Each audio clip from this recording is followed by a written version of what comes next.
Bona tarda. Doncs jo sóc la Míriam, una de les llevadores de l'Hospital del Vendrell, de l'Esquirol Baix Penedès. Formem part de l'equip de llevadores de la xarxa Tecla. I doncs, com les nostres companyes, el que hem pensat és que, com sabem que és difícil per vosaltres passar aquests dies a casa i segurament us envaeixen moltes pors, dubtes i inseguretats, doncs us volem estar una miqueta més a proper vostre a través d'aquestes petites píndoles. En aquestes píndoles tractarem temes molt puntuals. I el tema que us volia treballar avui seria, per una banda, parlar de la respiració, en el part, i per altra banda també fer un petit taller d'autoconeixement de la nostra pròpia pelvis. En una primera etapa parlarem de la respiració, per una banda la respiració toràcica, per altra banda la respiració abdominal i com es modifica aquesta respiració en diferents moments. I per altra banda parlarem de la pelvis com una articulació, com un canal del part, com part del canal del part, que seria la part més del canal ossi, i que aquesta articulació té una mobilitat que nosaltres la podem encara transformar i mobilitzar molt més. Llavors, a través d'aquest petit taller, treballarem aquestes coses. Ara estic intentant posar una miqueta de música, de fons. Perfecte. Doncs, com us he introduït al principi, parlarem de la respiració. Moltes vegades ens han preguntat: vull que m'ensenyis a respirar en el part. Jo moltes vegades el que faig és somriure i dir: però si tu ja saps respirar. Tots naixem respirant i sabem respirar. Però sí que és veritat que la nostra respiració es transforma i agafa certs vicis al llarg de la nostra vida. De fet, els nens petits fan un tipus de respiració molt diferent a la que tenim quan som adults. Si us fixeu, els nadons respiren per la panxa. Quan l'aire entra, el que fa és s'infla la seva panxeta i quan l'aire surt es desinfla. Per altra banda, també fan un tipus de respiració més irregular, però el que sí que és significatiu és que és una respiració més abdominal, que diuen que en realitat aquest tipus de respiració és molt més efectiva, i en canvi quan som adults ens acostumem a respirar més a aquest nivell, es queda aquí, ens costa més que profunditzi més aquesta respiració.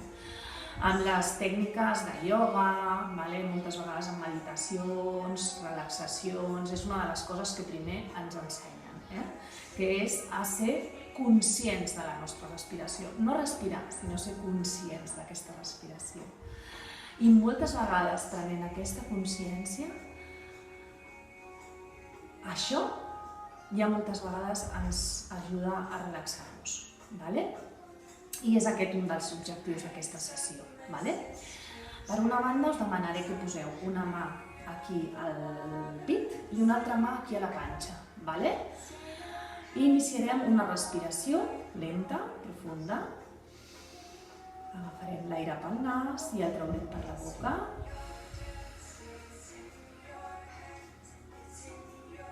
Tornarem a agafar aire i sentim en aquest moment que aquest tòrax, aquesta caixa toràcica s'expandeix, s'obre. I quan l'aire surt, baixa cap a baix, es fica cap a dins.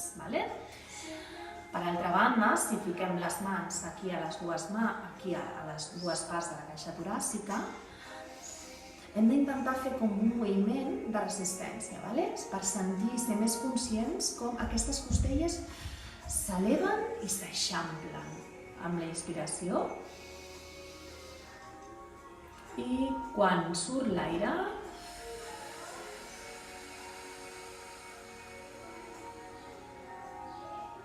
es fiquen cap a dins. Tornem a agafar aire.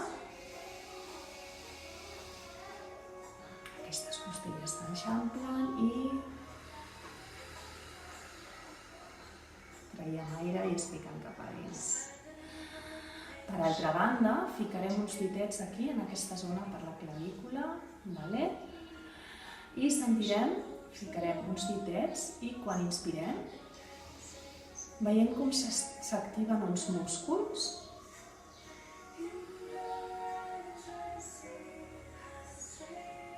I quan traiem l'aire, aquests músculs es relaxen. Inspirem, s'activen, traiem l'aire i es relaxen. Una cosa que és molt important és que aquesta respiració, l'entrada de l'aire, ha de ser més curta que la sortida de l'aire. Per què? Doncs perquè així ens assegurem que aquest aire dels pulmons ha sortit totalment. Moltes vegades, quan estem neguitosos, angoixats, aquesta respiració el que fa és accelerar-se i inclús en alguns moments es torna com molt intensa. Què passa amb aquest tipus de respiració? Doncs no ens adonem que la respiració està molt connectada amb les nostres emocions i per altra banda molt connectada també amb la nostra musculatura. Doncs entrem aquí en un cercle viciós. L'objectiu és intentar trencar aquest cercle viciós i no deixar que aquesta respiració ens tensi. Perquè l'únic que aconseguim amb això és augmentar el nerviosisme, augmentar l'estrès, i no és necessari, d'acord? Si jo agafo consciència d'això, intento agafar aire lentament i el trec a poc a poc. Si sento que la meva respiració s'accelera, el que puc fer és tornar-la una miqueta més superficial.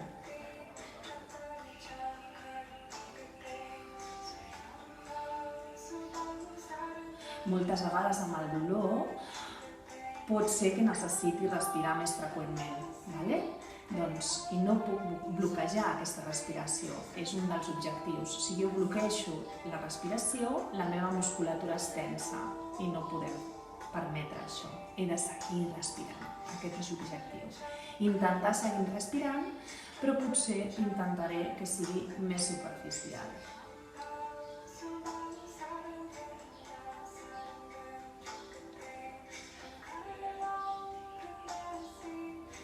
Com podeu veure, en aquesta respiració són diferents grups musculars els que estan implicats. Per una banda tenim aquí uns músculs, per altra banda tenim uns altres músculs entre les costelles, que era el que ajudava que s'expandissin, i per altra banda tenim un múscul molt important que en alguns casos per emocions i tal pot estar una miqueta bloquejat i l'hem d'intentar treballar respirant i en certs exercicis per desbloquejar aquest diafragma. El diafragma és com una cúpula quan està relaxat i en canvi quan els pulmons s'omplen d'aire baixa cap a baix, s'aplana. Relaxat, cúpula, quan els pulmons s'omplen s'aplana. Molt bé, doncs ara passem a fer una respiració abdominal. Aquesta respiració ens assegurem, amb aquest tipus de respiració, que l'aire arriba molt més als pulmons. Llavors el que sentim és que quan l'aire entra, la panxa s'infla i quan l'aire surt es desinfla. És possible que si no hem practicat molt aquest tipus de respiració, al principi notem que, tenim molt poca capacitat, però a mesura que l'anem practicant, sentirem que aquesta capacitat augmenta. L'aire entra, la panxa s'infla.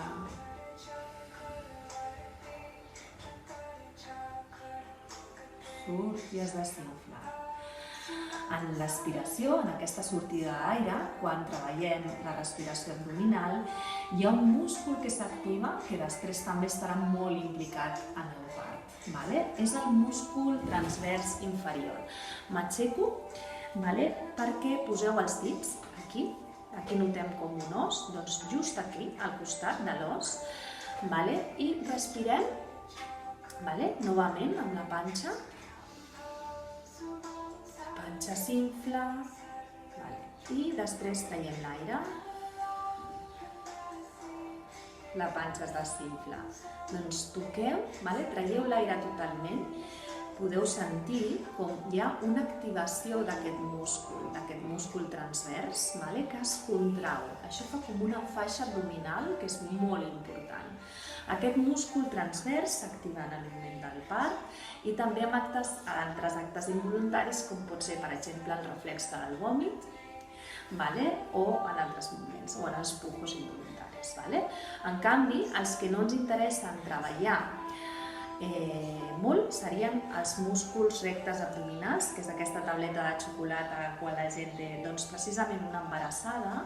Hem d'intentar evitar tot el que siguin abdominals, perquè el que fa és afavorir la diàstasi dels rectes abdominals, la separació d'aquesta musculatura. El que farem és reforçar uns músculs que tenim en sentit diagonal i aquí també en sentit diagonal.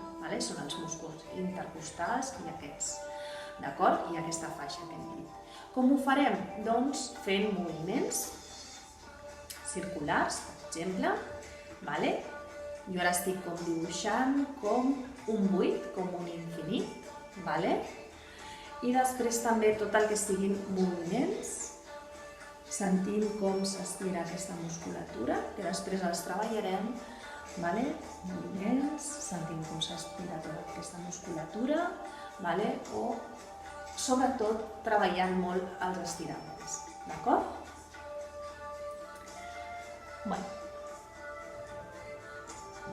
Pararé una miqueta això i ara a continuació el que farem és parlar de la pelvis. La pelvis és un tipus d'articulació que li diem una articulació semimòbil. Què significa això? Nosaltres tenim en el nostre cos articulacions fixes, com podrien ser els ossos del crani en un adult, que estan soldats totalment, articulacions més mòbils, com poden ser els ossos del braç, per exemple, que es mobilitzen cap a un costat, cap a l'altre, i articulacions semimòbils, que són les articulacions de la pelvis, que són uns ossos que estan articulats, que tenen una mobilitat limitada. Què passa? Que moltes vegades, si aquesta mobilitat no la practiquem, doncs aquesta pelvis es pot acabar bloquejant encara més i en realitat amb el tipus d'activitat que portem nosaltres habitualment en el nostre dia a dia no es mobilitza gaire la pelvis, a no ser que fem dansa del ventre o fem algun tipus de dansa que treballi més d'aquest nivell. Antigament les dones sí que la tenien molt més mòbil i més forta. Per tant, hem d'agafar com més consciència d'aquesta mobilitat. Però l'embaràs ens dota d'una major capacitat i una major elasticitat gràcies a una hormona que es diu relaxina. Aquesta relaxina el que fa és relaxar aquestes articulacions de la pelvis per així facilitar el moment del part i que es puguin moure per ampliar els diàmetres i que pugui néixer així el bebè. Doncs com jo estic a casa també ara mateix, doncs no tinc una pelvis, però tinc un esquelet aquí que he estat fent amb el meu fill i m'aproparé una miqueta. Podem veure els ossos implicats. Per una banda tenim aquí el sacre, que acaba amb una punteta que seria el coxis. El veiem? Doncs aquest el que fa és un moviment cap enrere i cap endavant. O sigui, hi ha diferents articulacions. Per una banda, el sacre amb els ossos ilíacs, que s'articula, i per altra banda, per davant, tenim els ossos ilíacs que es poden articular entre ells i conflueixen amb la símfisis del pubis. Ho veieu? I aquí, per darrere, tenim els isquions, que són uns ossos que ens tocarem aquí, a la part del culete. Doncs el bebè ha de néixer així. La forma de la pelvis d'una dona és diferent a la d'un home. La d'una dona és més com un calç. Sempre diem que, per què? Perquè està preparada per recollir. i per acompanyar aquest bebè en el naixement. En canvi, la d'un home és més recta, com un cilindre. Ens preparem per palpar la nostra pelvis. Doncs el primer que farem és notar aquí unes apòfisis, com uns ossos que s'articulen entre ells, podem moure aquesta pelvis, i aquests ossos, com veiem, amb el nostre moviment es mouen també entre ells. Això són les apòfisis de les espines ilíaques, les espines ilíaques, dels ossos ilíacs. No parlarem de més noms perquè, total, l'important és que coneixem com es mouen entre ells aquests ossos i no tant els noms. Doncs si seguim aquestes espines, notem com una arcada que arriba un moment que, clar, i més amb l'embaràs, aquesta arcada, es perd. Ostres, no la noto, però ens la podem seguir imaginant, fins que arribem darrere a una zona que notem com unes apòfisis posteriors. Aquestes apòfisis posteriors, si podem fer un moviment circular, podem inclús sentir moltíssima relaxació. Amb les contraccions, sobretot, que es localitzen a nivell lumbar, pot ser que inclús notem amb aquest massatge circular molt descans, perquè justament hi ha molta tensió en aquesta zona. Per una banda, per tant, ja tenim aquests ossos per la part de dalt. Doncs per davant conflueixen, aquí hi ha un moment que desapareix, que ja no puc palpar res, però resulta que aquí davant tinc la símfisis del pubis. La símfisis del pubis té un tamany molt superior al que ens imaginem, o sigui, podem notar la part superior i la part inferior, i un gruix també més important.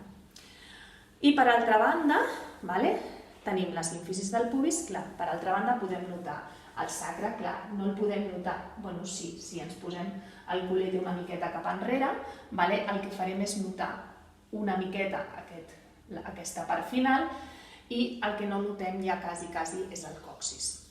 Amb algunes dones que, per exemple, tinguin durant l'embaràs molt dolor de còccix, doncs seria interessant, a vegades, adreçar-se, pensar si potser han tingut alguna caiguda de petites o el que sigui, perquè pot ser que en lloc d'estar estigui una miqueta cap a dins, en punta, i això podria ocasionar certes molèsties. Llavors, moltes vegades ho podem solventar o treballant fent determinats exercicis o moltes vegades adreçant-se a alguna osteòpata que estigui especialitzada en embaràs. A continuació, què notarem? Els ossos, uns ossos que notem aquí, que sobretot, per exemple, si ens posem en gatzoneta, que em poso una miqueta més enrere, podrem notar uns ossos a la part del culete. Notem la part del culete i podem notar com ens movem d'un costat a l'altre. Molt bé. Aquests són els isquions. Diguéssim que l'últim obstacle que es troba el bebè, obstacle ossi, per entendre'ns, serien aquests isquions, i per la part de davant tindríem la símfisis del pubis, i per la part de darrere del tot tindríem el còccix. Doncs al principi, aquesta pelvis, el que fa és obrir-se per la part de dalt, els ossos ilíacs, perquè el bebè pugui passar. El sacre se'n va cap enrere per recollir-lo, com un calze, com hem dit, i després, quan el bebè va baixant, va girant, i quan arriba a la part de baix, fa el contrari, aquests ossos ilíacs de la part de dalt es tanquen i per la part de baix el sacre va cap enrere i aquests isquions també van una miqueta, roten, una miqueta cap enrere i s'obren una miqueta. D'acord? Quins exercicis podríem fer a casa? Per exemple, ens va molt bé tenir una pilota. La pilota és important tenir en compte que sigui d'un tamany adequat. Què seria un tamany adequat? Doncs hauria de fer les cames 90 graus. No ens interessa ni tenir les cames massa altes, ni tampoc tenir-les com penjant, així com estaria ara, perquè llavors no estaria bé. Llavors, quins moviments podem començar fent? Hi ha moviments que impliquen un moviment de la pelvis en bloc, vale? És a dir, la pelvis es mou cap endavant, cap a darrere, cap a un costat, cap a l'altre, li diem basculació de la pelvis, vale? En el que tota la pelvis es mou en bloc, vale? Seria cap a un costat, cap a l'altre, vale? Jo moltes vegades aconsello que posem les mans a aquestes espines que notem aquí perquè agafem consciència d'aquest moviment de la pelvis, vale? I després cap a davant, sentint aquests isquions, sentint aquest còccix al final del sacre, vale? I si anem cap a darrere, sentint com la símfisis del pubis toca amb la superfície de la pilota. I per altra banda, el que farem és, un cop hem agafat consciència dels costats i de davant i darrere, farem aquests moviments, vale? Cap a un costat de la pilota i cap a l'altre. Molt bé, aquests han estat moviments simètrics, vale? Que la pelvis es mou tot en bloc. Com puc treballar, per exemple, vale? Que una part de la pelvis s'obre i l'altra es quedi neutra? Com ho podríem fer? Per exemple, doncs amb aquest moviment, vale? En el qual em posaré una miqueta més enrere perquè es pugui veure. Vale? El que faré és doblegar aquest genoll, vale?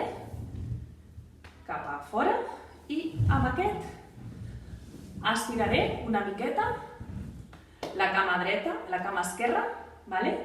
Llavors d'aquesta manera, aquesta part de la pelvis, la part superior es tanca, la part inferior, aquests isquions els obrim, i en canvi aquesta part el que estem fent és el contrari, vale? Llavors fem cap a un costat i cap a l'altre, cap a un costat i cap a l'altre, per exemple. Vale. Molt bé. Uns altres moviments en els quals podríem també treballar la pelvis, per exemple, ens pot anar molt bé una màrfaga que tinguem a casa, vale? El tema és que ara, per exemple, no podríeu veure, però ho podríem fer al terra, que estiguem estirades, vale? I llavors el tema és que ens posem de costat, vale? Llavors el que farem és doblegar els genolls, com 90 graus, i llavors el que fem és una cama descansa, que és la que està tocant més al terra, i l'altra cama el que fem és aixecar-la, vale? Cap a un costat, recte, vale? I després cap a l'altre costat. Ara ho faré de peu perquè ho podeu veure millor, vale? Cap a un costat i cap a l'altre costat. Molt bé, vale? I així repetiríem cap a l'altra banda. Vale? Que seria, obriríem així i després així. D'aquesta manera notem l'obertura aquí, vale? I aquí en canvi tanquem. Sí? Vale.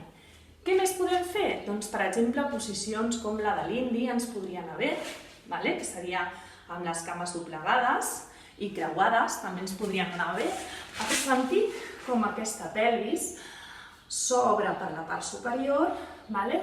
I podem anar fent cercles, vale?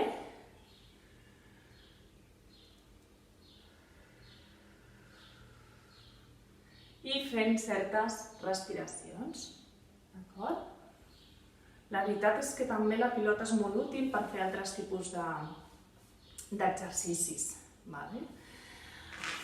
Com podem també notar la mobilització de la pelvis? Doncs hi ha un exercici que també s'utilitza molt en ioga, que és la vaca i el gat, en el qual sentim quan baixem el cap com si el nas i la símfisis del pubis es volguessin tocar. Hem de notar que les espatlles estan a la mateixa alçada que les nostres mans. No podem posar-les així ni tampoc així. Molt bé. Per altra banda, quan faig la contracció, és a dir, em fico cap a dins, he de treure l'aire.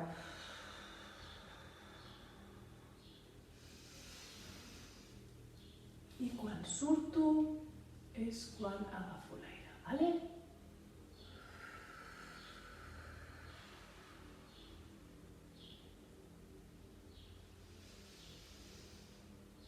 Quan trec el cap, l'esquena també s'aplana i quan fico el cap cap a dins, l'esquena es posa ben corbada.